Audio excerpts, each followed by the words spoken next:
Hi, everyone. Welcome back to another edition of Wade into Wealth. I'm Chuck Wade. My brother Ethan is here as well. We've done this every episode together. Lucky you. Yep. Right back at you. Yeah, I know. I know that's not necessarily a genuine comment, but that's okay. So today we're going to get right into it. We have another guest, and I think what's a little fun about this one is that Megan Reilly, who we're going to introduce, is a business partner with her sister, and you and I are siblings and business partners. So we can either laugh and enjoy it, or we can commiserate about the about working with a sibling. But Megan's someone who's got a really cool story and owns, along with her sister, a franchise called Tippi. Now, obviously, Ethan and I you and I are very in tune with dance and dance studios and all of that thing, children's dance and the like. So this is an area we obviously come in with a lot of knowledge leading up to this podcast. I mean, you at least do have daughters who dance. I do. I don't have any exposure to I it. still, don't really know what I'm doing, but anyway, okay. So Megan and her sister have a dance franchise. We're going to talk about franchising today. They were also on Shark Tank a while back, and fascinating story. But their studio, their business, Tippi, 38 locations. Am I correct? There's one in China. There is. We have a master franchise in China. Yes. Okay, so that makes it international. Megan and her sister have written and published children's music. It's hit the Billboard Charts, even reached #1 in iTunes downloads. And so we've got a lot to talk about today. I think this will be a fascinating conversation about franchising and how that works, but also about how you kind of made Mark Cuban upset in your experience on Shark Tank. Let's start with that. Yeah. Let's start there. Let's start with the good news. How about that? I like it. Sure. Yeah. Well, thanks for having me. I'm excited to be here. And Mark Cuban was not thrilled with how our relationship ended. And the long version, I'll give you a as clean of a version as I can. We went on Shark Tank. It was a great experience. We went in prepared, ready to go. We were on season 2. We went there actually pitching one idea, one concept we had, which was about, basically bringing dance into the homes of kids all over. But when they heard about our business in front of the Sharks, as we were pitching to them, they were like, don't talk to us about that. Talk more about the franchise business you guys have started, which it was pretty new at that point. We only had 7 franchises at that point. But we end up with 3 Sharks offering us deals. And Mark kind of outmaneuvered the other Sharks and got a deal. We made a deal with them. High five, hugs. We're like super pumped, leaving the Shark Tank, cheering, as you see on TV. We leave LA. We start working with him a little bit, just emailing. He was emailing, responsive, back and forth. That was great. Meanwhile, we're also working with his team to work through the actual contract. So what you see on TV for sure is like real, but it's not like signed, sealed, delivered, right? Like you still have to sign the contract and work through all the terms and all that. So as we're doing that, there were parts of the contract that felt terrible. And there was absolutely zero negotiation. So there were a couple things that were like, hey, can this be changed? Can this be changed? Specifically for me, basically the deal was, we can be in partnership. I'll give you $100,000, but you can only sign franchise agreements. You can't do any of this other stuff. You can't try to, bring dance into the kids' houses. Don't do with music. Don't do anything else other than sign franchise agreements. Now I'm an entrepreneur. And so that felt like soul sucking to me. I'm like, I can't create, I can't build, I can't try things. I just have to sign agreements. Like I want Tippi to grow, but I felt like it was going to be so inauthentic to who I was. I felt like I was buying myself a boss and giving up equity. And I was like, this didn't feel great. And so when I realized how important that flexibility and freedom and creativity was, that really guided us. And my sister felt the same way. And so we said, look, if we can't negotiate on this point, then we're out. And we let him know that in a very nice, long email that was like, really want to make this work. We've really been trying to negotiate. Based on this, we can't go forward with this deal. And he responded in a way that made it very clear he was upset with us and was not happy with our choice. It was a very short email, and he was, that's it. He was really mad. And frankly, when I got the email, I was like, well, I don't really want to do business with people that say this or treat me like this. Yep. Anyways, you know, like in business, sometimes deals just don't work. And it doesn't mean like I hate you, Mark Cuban. It just meant like based on these terms, this doesn't feel like something I want to go forward with. And that's what we said. And he was mad. But I mean, you know, at the end of the day, we went on to build a brand how we wanted to. We expanded from, at the time we had 7 franchises. Now we have 38. We expanded internationally. We've been #1 on Billboard Charts. We've done all the things. And I've been at home with my kids, and I've been the homeroom mom, and I've been at pick up and drop off, which is what I wanted to do too. And I don't know that I could have done all that if he was our partner. Also, we own 100% of our business. That feels pretty good too, you know? And so I think, you know, that lesson for me was really crucial. Like, it doesn't have to make sense to everybody else. The choices you make in business have to make sense to you and your life and what you want to build. It's not all going to make sense to other people, but we're not living for other people. We're living for ourselves. So, you know, I would do it all over again. It was the right choice for us. It is a good story now. Everyone likes talking about it, understandably. The other thing I knew is money comes and goes. Partnerships come and go. But living a life that is true to yourself, that's worth holding on to. That's worth fighting for. If I was really good at franchising, money will come. And I knew that at the time. I was like, I mean, we make money, we spend money, we lose money, it comes and goes. I can't base my life and decisions and what my day-to-day work is going to be on based on money. You know, it didn't feel right. It felt like the tail was wagging the dog. You know, if you're doing everything for money, it's like, oh, it didn't feel like the right choice. So yeah, so we said no. And it's worked out okay. That's an incredible awareness, because I feel like so many times in life we do things because we feel like this is what we should do, and this is what everybody else thinks, or maybe this will make everybody else happy. But if we can't be, you mentioned the word inauthentic, if we can't be our true selves, the success that, if we find success, in a way will seem tainted. And decades down the road, we may have the regret of not living our lives with the priorities that are the most important to us.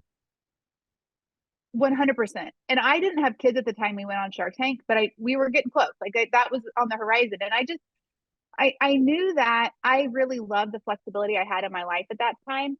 And so one of the things I talk about some of the lessons, like I talk about how being on Shark Tank was not the best part of being on Shark Tank. Being on or getting a deal, none of that was the best. The best are the lessons I learned.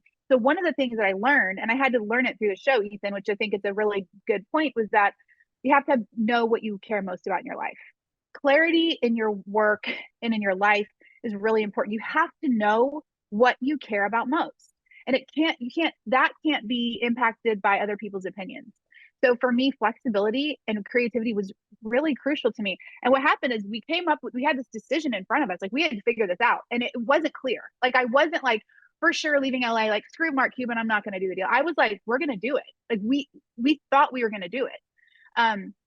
And then when the contract was the way it was, and we were getting opinions from other people, our husbands, our mentors, different people that knew about it, what I realized is like, they can all have opinions, but I'm the one living with the decision. So I like wanted to hear them. Then I turned them all down and turned them all off. And then my sister and I both had to be like, where's our center? And then that is what made the decision easier. When I realized I didn't want to be answering to Mark Cuban when I'm, you know, having a baby or, you know, have a sick kid, or like, I want to be an entrepreneur. I want to do what I want to do.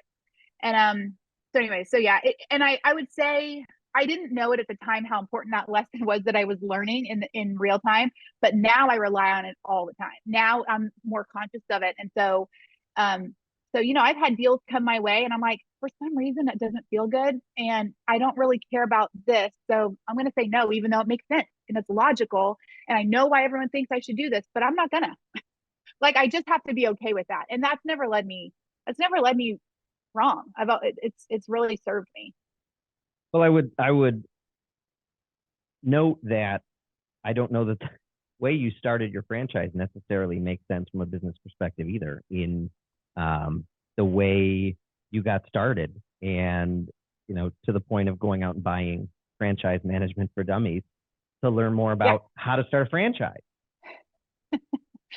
Yeah, I mean, you mean starting it with no knowledge about franchising seems like Yeah, an odd I thing. like Yeah. more about that. Yeah, because it's Yeah. interesting because everyone thinks, oh, you have to do it, you have to be ready, you have to do it, and Mhm. I get the impression you weren't ready, you just went. Yeah. So it's actually interesting. The whole concept of franchising came on the heels of like a real defeat in business. So as I mentioned on Shark Tank, this was a, like, we were trying to get kids DVDs created because we had these dance classes. They were awesome, but parents always were like, we want to do this at home. And we thought, yeah, you do. Like, this is really fun. We got to figure out how to do this. This tells you how long ago it was. We were thinking about DVDs at all. But so anyway, so what we are trying to do prior to even going on Shark Tank, so this is like 2007, we were trying to get a children's television show made. We'd worked with some animators in LA. Right after my husband and I got married in November, in November, we went to LA right after we got married with my sister and her husband. And we met with these animators that we had been working with and had invested some money in. And it was awful. It was terrible. It was defeating, and it was a terrible business experience. It was like, oh my God, this is not going to work. Everything we've done is garbage. And we're sitting there, like literally sitting there, like licking our wounds, upset. This is awful. And one of the mentors we were with was like, have you ever thought about franchising? And when he said that, I was like, what are you talking about? Like McDonald's, like Subway? Like, no, I haven't thought, what are you talking about? But it was in my head. And that seed was planted. And I went back home from that trip and I bought franchise management for dummies because I knew nothing. Like I looked it up and I was like, what is an FDD? What is this? I don't understand anything. Like I didn't ever come into Tippi as a business background. I'm a registered dietitian by schooling. Like I have zero business experience. I've always loved it. I've always leaned into it. I like the idea of it, but I don't have any formal training. So I bought for dummies, reading through it, and I'm like, I mean, we should totally franchise. And that was a jumping off point. And then I started documenting every single thing we do, got a consultant, and then you're like off to the races. And franchising, I think, is I firmly believe there's no silver bullet in life. There is not one thing that's going to make or break anything. There's no easy button. I do think franchising is one of the ways that makes business ownership easier. And I do think it's a version of an easy button when it comes to business because you have all the support, you've got all this framework, and you've got a team of people invested in your success. You don't have that when you go out into business on your own. So as I learned more about it, the more I saw the ways we could make an impact through the business we'd already created. We could reach more children, in our dance classes, but also we could give more people an opportunity to run a fun, successful, meaningful business. So I had no experience going into it, and now, I do. But it just took time. It took lessons. Like we screwed up plenty of times, but then you screw up enough times, you realize messing up is just an opportunity to learn. It's not that big of a deal, and you keep moving on. So, I'm a proponent of franchising for sure. Obviously, as a franchisor, I'm sure it's not surprising, but I think it's an opportunity. There's a real great growth opportunity for a lot of businesses out there if they'd ever consider it. So what you mentioned that you learn, I wouldn't say through failure, but through setbacks. And it seems like a lot of the biggest lessons that you've taken away, Megan, were from a failed TV show that we were trying, or a deal that didn't go the way that we wanted. And we find this lesson that changes the trajectory of the long-term future of your business. What's something that you didn't know in the beginning that you've learned, which has been instrumental in the long-term success for yours and your sister's business? It's a great question. In terms of franchising specifically, is I would say the importance of having a framework that, by nature, I want to accommodate people. I want to make things work. I want to hear people. I want to like listen to their ideas and find ways to infuse it. When you're creating a franchise brand, you need to have some level of rigidity. You have to have some level of like, this is how the framework goes. And like, if you're going to join a franchise, be willing to execute the model. That's what the difference of success in franchising. If someone comes in, they buy the franchise, and then they start to be like, you know what we should do Right. instead of this? You're dead in the water. Go do your own business, which is fine. Yeah. Like not in a negative way, just go do that. So I wish I would have known the importance of really putting more rigidity around our framework. It's really important to have it. I wanted to hear people. And so I think sometimes I gave a little too much leeway. But if we're in a place right now where we're really scaling, and some of that I'm still paying the price for, of like, yes, we had that flexibility before, but we can't do this as Right. we grow. We can't do this in the long term. So I wish I would have understood that sooner. That's the value of a franchise. It really is, like, as much as someone, I want them to feel heard, it's okay to hear them and then also be like, but no, Right. and Yeah. I that was a hard lesson to learn. And I'm still paying for it today, to be honest. But I am such a believer of, like, having the mindset where wins and losses are an opportunity to grow. And if a loss doesn't stop you, then nothing will. You're unstoppable. If you can have a challenge or a setback or something teach you something, you get stronger, you move on, then you're unstoppable. And you have constant forward momentum. Even when I fail, I'm like learning. So I'm still going forward. I'm learning, I'm growing. That mindset is clutch to anyone that's running a business, because you're going to screw up. Like, it's just going to happen. You're going to mess up. You're going to have deals break. You're going to have all the stuff's going to go wrong. And it's a matter of how you move through that really determines whether or not you get to continue to be an entrepreneur or business owner, or you shut it down. So tell us about Tippy Toes in your business. We've had some really good discussion already just about business themes and franchising, but I'm curious to learn more just about your business and your franchise and how you work with franchisees. Yeah, that's a great question. I sometimes skip over that part because I'm like, I go off to the races with franchising. But our business, I mean, my sister started the business in college. She was a college student. She lost her job waitressing because she and I decided to go to a college football game, and she missed her shift, and she came back and didn't have a job. And my mom was like, you have a car payment. You better figure it out. We're not spotting you the money. Why don't you go teach dance at a daycare? So that's what she did. She went into, so what Tippy Toes does is we offer dance classes at schools, preschools, daycares, at various locations. We are a mobile children's dance company. We are focused on really creating a fun environment. It's recreational dance. There's no competitions. And it's really about building the kids' confidence, giving them an opportunity to be successful in a physical way, let them learn something new, make friends, and all in the comfort of their own home. Parents love what we do because they're not running around after school, changing in the car, feeding their kid in the car, going to dance, picking them up. Like, it's none of that. It happens at school. Schools love it because we are an added enhancement for them at school. So it's children's dance. It's just like going to a dance studio. It's just at the comfort of their school. We learn choreography. They have recitals. It's the whole thing.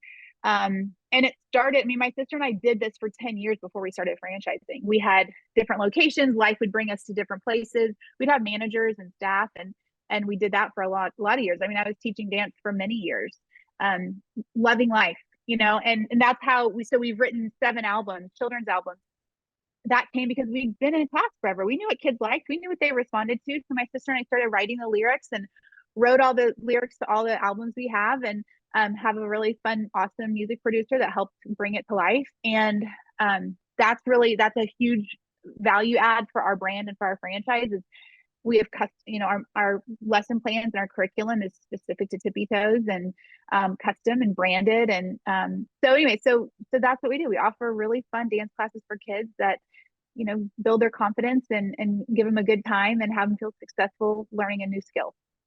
This is what strikes that is interesting to me. I do this and you do it because we've talked about it, Ethan, is that when I go into a franchise, just immediately start trying to do the math in my head of all right, so it's a Chipotle. Well, what is our order? All right, well, how many people are here? What's the average order? So how much are they bringing in a day, et cetera, et cetera. But then you always think, well, there's so much overhead at these places. You've got rent, you've got staff, you've got utilities, you have all this overhead that, to me, like, that would scare me away potentially from franchising. Just thinking there's all this overhead is just always going to be there. It doesn't seem like there's a lot of overhead in your business. There isn't. There isn't. You're exactly right. And that's one of the best things about it is we are relatively low cost to start a franchise for us. I mean, a lot of franchises, you have to have $250,000, $500,000 to even to start, let alone like your operating costs for the first 6 months or anything. And that is just not where we are. I mean, ours is the initial franchise fee is like $35,000. We in part of the legal documents of a franchise, you have to say kind of the funds you need to have ready in the first few months of business. That like taps out, high end is like $80,000. And that's like everything for the first several months. So it's low overhead. And that's one of the things I love, is that it's an opportunity for people to get into business that might not have $100,000 laying around or $250,000 laying around, but are fully capable of executing a great business and want to make an impact. So those things, I love that about what we do. Because, that also narrows our niche a little bit in the type of people that can buy our franchise.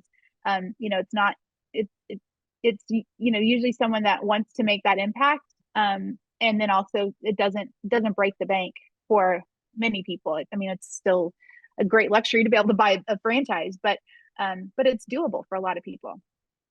So how does, with an initial $35,000 franchise fee, how does it work once you've done that and you're running your business and you've been doing it for a couple of years? What ends up coming back to you guys over the long term? We have a royalty fee. So it's based on their monthly revenue. We get ours is 10% right now. So that's the ongoing fee that we receive.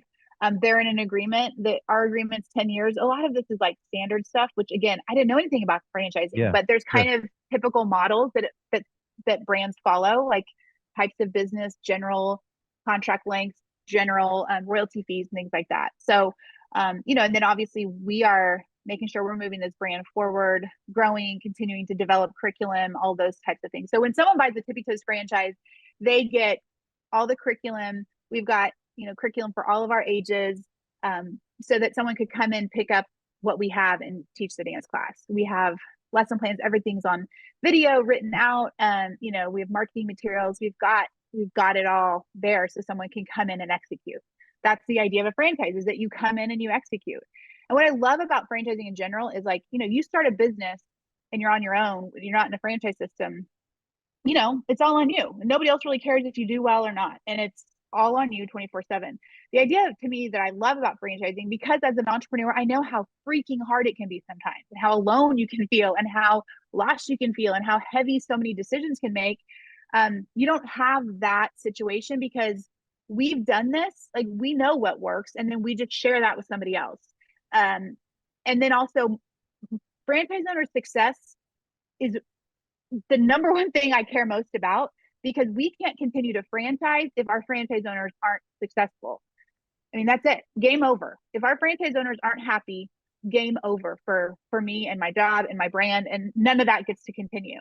And so that's always in the forefront of my mind, is like, are franchise owners happy, successful, thriving, growing where they want to be? And when I see our current franchise owners buy multiple locations, I'm like, okay, yeah, like this is what I want to see, is opportunity for them to grow. They're happy. It's really important. And you don't have that if you're out on business on your own. Now, that's okay for many people, but I think there is this support structure that a franchise offers that is suitable for certain types of people that are like, yeah, I want to be on my own, but I'd like a little bit of guidance. That's what franchising can offer. Well, they get the value of your experiences in that. There's always a learning curve when you start something new, but franchisees get the benefit of you and your sister having to experience a lot of these things that they now have provided to them. This is how we approach this, or this is how we handle this. I'm curious. You said, what can you give us an example of a time where it was challenging, or a darker moment throughout this journey for you? I mean, COVID comes to mind. What happened during the pandemic? Yeah, I mean, we got crushed is what happened. We actually closed our master franchise in China in February of 2020, which was very interesting timing. We'd been working on that deal for like a year and a half, and it just happened to close the month before everything shut down here, which was very important for us, because that ended up basically allowing us to be able to support our franchise owners through the pandemic as we needed. So, I mean, it hit. Remember the NBA closed? I was actually next to my sister. I'm never with her. We live in two different states. We've never worked together. I was with her because it was spring break. I was sitting next to her, and her husband was like, the NBA just shut down. And I remember in that moment, I was like, oh my God. And I had a sixth sense. Like, I knew it was like dire. Like this was going to be really bad. In that moment, I knew. I was with her, and so we thought we got to go virtual yesterday. Like we didn't have a virtual arm. We had thought about it a lot, but with franchising, we never wanted it to be like, we didn't want to compete with our franchise owners. We didn't want we just hadn't gotten there yet. Well, this pushed us into it. So 10 days later, we had a full platform of content.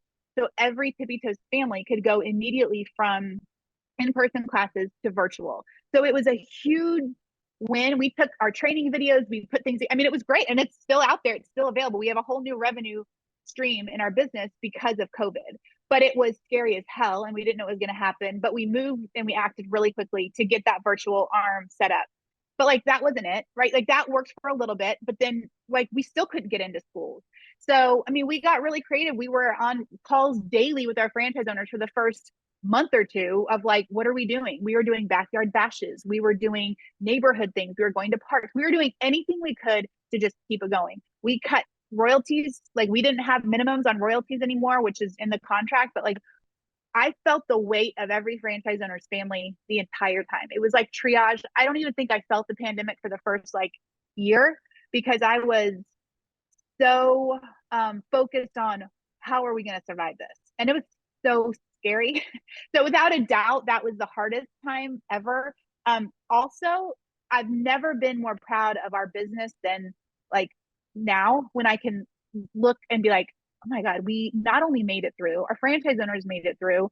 We're still standing. We have a new, opportunity of virtual dance classes, and we figured it out. But it was awful. I was brought to my knees many nights. I was terrified. Sometimes I didn't know what was going to happen. And I just knew we just had to keep trying to throw stuff at the wall and see what would stick. And that's 100% what we did. We tried a sales program with our franchise owners, trying to give them an opportunity to sell our virtual program. I mean, we tried everything. And it sucked, but it worked. It like got us through it. You know what I mean? Like, it wasn't pretty, but we got through it. So I feel like it's that grittiness that got us through it, because it was like, it kind of goes back to like when you do something you really believe in. What was I going to not serve kids anymore? What were we going to just tell families, the thousands of families that are in Tippy Toes, we're done? Like, no, like the kids wanted us. I saw how much it meant to my kids to see their teachers. And so like between purpose and grit, it got us through it. We have great purpose in what we do, and we think it's meaningful, and we're gritty. And so we got through it, but it was brutal. And it was awful. And I never, ever want to have another pandemic ever again. What fascinates me about business is that I think there's plenty of these components, but two of the most important components to a long-term successful business, number one is leadership every single time. Mm-hmm. But number two is the ability to be agile and to adapt, to pivot. Yeah. And that, your explanations there of, oh my God, this is really bad. Here's what we need to do. Or we just have to start trying and figuring out stuff that works. And I think there's so many, because being a business owner is not easy. It's really, really challenging, and it's really tough. And you feel the weight of your franchisees, and it's not just them, but it's their families, it's their kids. And you have to just power through it and find a way. I compare it to parenting almost, where it's like, how did we do that? You didn't have a choice. You just found a way to do it and get the job done. Yeah. Yep. It's so true. I think adaptability was one of those things that I didn't really like. I didn't think about it before COVID. And then I could not agree with you more, Ethan. I think that is one of the best assets of entrepreneur can have. You got to roll with it. Like it's not going to go how you plan, but if you can adapt, you can kind of do anything. And I feel like anybody that's had a business and still has a business, if you had a business in 2019 and you still have that same business today, like follow those people, because it wasn't easy for anyone. Unless you like worked at Zoom, it wasn't easy for anyone. Like it was not, it wasn't easy. And so I think those people that could get through it, and not to say that those that didn't get through it couldn't adapt, but I mean, that could have been one of the reasons, is you couldn't adapt. The stuff that we did, I wasn't like, I'd never planned on doing those things. I never planned on having backyard birthday party or like backyard parties on a regular basis. It was never a part of the plan, but it had to be, or we were going to be sitting there like crying. Like you're like, it kind of becomes, there's two things. It's black and white. Are we going to keep trying stuff, or are we going to just shut it down? Yeah. And when you kind of get that basic, you're like, well, I mean, we're going to keep trying. We're going to keep trying stuff. So And I think that's a great point. psychologically, what's tough is that so many people, we have something negative happen to us and we just think, and we dwell on that. Yeah. And because of that, we don't have the ability to take that next step forward and keep going. And it's easy to say it. It's so much more difficult to live that and execute on that. Yeah, it is. And you know, I said that you said this yesterday in a podcast we were doing, that I love the saying about that I think is about leadership and so much else, that if you want to go fast, go alone. If you want to go far, go together. And what I think I heard, and that is really important about leadership and that you did, is that your franchisees weren't alone. And that I think is the most important part of leadership, is so often when nobody likes to feel alone. And from a business perspective, that can be really scary. And I just think that is such an essential thing to being successful over the long term. So speaking of long term, where are we going? Where does Tippy Toes go now? Hopefully everywhere. That's the plan. Not New That's York. the good question, Chuck. No, it's coming. It's coming to New York. It's coming. Actually, like really, it is actually coming to New York, which is very exciting. Okay. Yeah, no, we're at a different place right now. So as I said, kind of like back to the Mark Cuban story, like my sister and I have been raising kids, and that was, I mean, our business grew along with our family. Like the same time, we're kind of like mirroring each other. Like we were growing these things and learned a lot. I mean, we've been all in with Tippy Toes, but we're in a different phase of life. My youngest is 5, and is in school every day, and my sister's kids are a little bit older. And you know, we've done this for a long time. We made it through COVID, and like all of these circumstances kind of come together. And now we're like, let's go. So we're going to scale quite a bit. We're going to grow quite a bit, like we haven't done before. We've really not been the typical franchise business because we never like engaged in the franchise community, which is a very robust, deep, connected community. We were like not in it. We grew organically. The you know, for a long time we had 33 franchises. They grew. We didn't sell. We didn't try to sell. We didn't try to get a new franchise. They were all warm leads and just warm growth. Now we're putting some of these things in play and using systems and being a part of it because we want to be a household name. We believe in the impact. We've done this for a long time. Our model is proven. It's go time. That's kind of where we are now. So we are all in. We're ready to grow. We're ready to be in every school, everywhere. My dream is that Tippy Toes becomes the Kleenex of dance. Like if a kid is dancing, it's not like is your child in dance, it's in your child's in Tippy Toes. So I want it everywhere. I believe in what we do, and I believe it makes a difference in kids' lives and families' lives and communities. And so the plan is to grow a lot. You have a podcast too. So another similarity. We didn't get to it till now. You work with your siblings, own a business, and you have a podcast. And Ethan came in, he goes, "Who is your mama? What's that?" I go, "That's your podcast." Tell us about that, because it's maybe not your typical podcast in that you interview people's moms.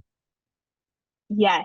Yeah. I would say a theme for me in general is like I do follow what is as true to me as I can be. So, you know, I was listening to Gary Vee, honestly, still had babies. I was like diaper duty. I mean, newborn babies. And I was discovered Gary Vee about like 10 years after everybody else. And I was like personal brand, like listening all about that. And I thought, okay, I need to have a podcast. And I thought I could do franchising or business, but it didn't light me up. And so I thought back, what do I care most about? I care most about being a great mom. So how do so what does that look like? What if I interview the moms who have raised really extraordinary people? And I was like, that seems like a good idea. Let me see if anybody else is doing it. Nobody else is doing it. Okay. All right. Let's sit there. Let's try that. And so, I mean, again, I had no clue what I was doing. I had no idea how to do a podcast. I didn't know anything about anything. I knew nothing. I didn't even know how podcasts like got out into the world. Like, I don't like, how does one get on podcast? I don't even know what this is, but I started asking people if I can interview their moms. Beyonce, Justin Timberlake, they haven't gotten back to me. I'm certain they're going to get back to me. Not yet. Not yet. But not yet. You started with some people that are still fairly well known. And their mothers. Yeah. The mothers of people that are fairly well known.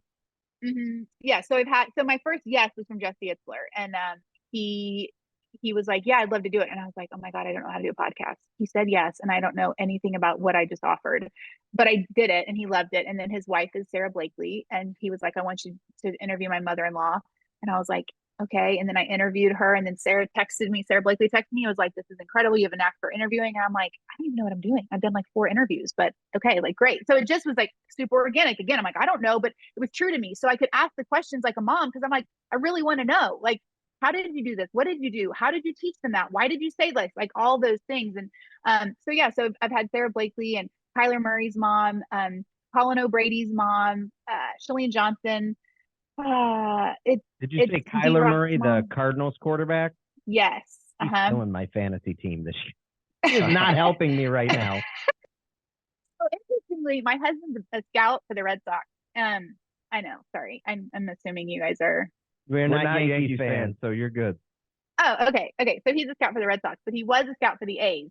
He was the area scout that drafted Kyler Murray in. Yeah. Okay. Yeah. In that. So we met Kyler and his family, and we went out to Oakland with him when he signed. And so I met his mom, and I was just like, I mean, he's had a spotlight on him since he was like 12. You know, like, how did you do that? So that was an interesting interview. Yeah. So it's been fascinating. But when I finished that first one with Jesse's mom, I was in a under the stairs in a closet at my house, in my kids' play closet. I had pillows everywhere. I had things taped to the wall. I didn't know what the hell I was doing. Interviewer, she's 86 at the time, I want to say. And I finished the interview and I fist pumped because I was like, that was so helpful, you know? But it's interesting because like she wasn't promoting something, like she'd never been on a podcast. She didn't even really know why I wanted to talk to her.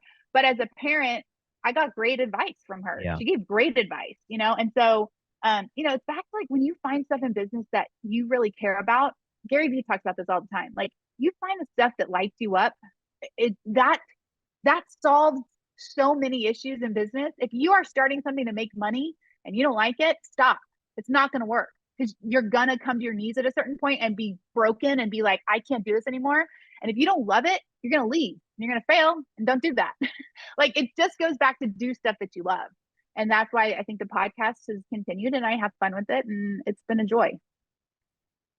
I think that the passion for whatever you're doing is how you get through the hard stuff, because otherwise that's when people fail. That's when franchises fail. If you're just trying to make money, well, if you have a couple of bad quarters or a bad year or a worldwide pandemic, it's easy to fail. But if you have that extra piece there of why you're doing it, or that North Star that's so important to you, you figure it out.